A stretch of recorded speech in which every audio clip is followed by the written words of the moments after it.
Night of the Horrifying presents Fresh Popcorn.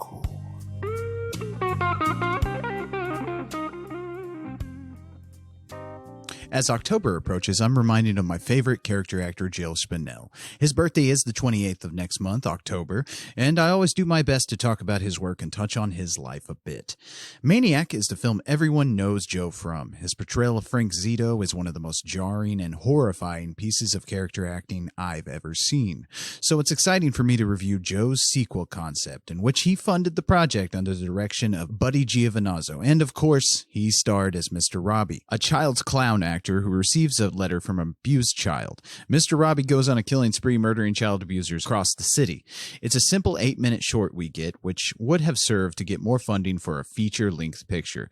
Sadly, Joe passed away before that could happen, and we were left wondering what if. Yes, it's a very short little piece, but Joe brings his A game, as he always did. And what's there is an anti-hero story that explores the gray area between vigilante justice and morals. It would have been a spectacular film if it had been made.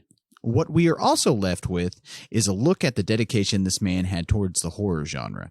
Had he lived long enough to begin directing, as is the case with many people like Joe Spinell, he would have been a massive horror master, perhaps giving us an insane horror masterpiece that would have transcended generations.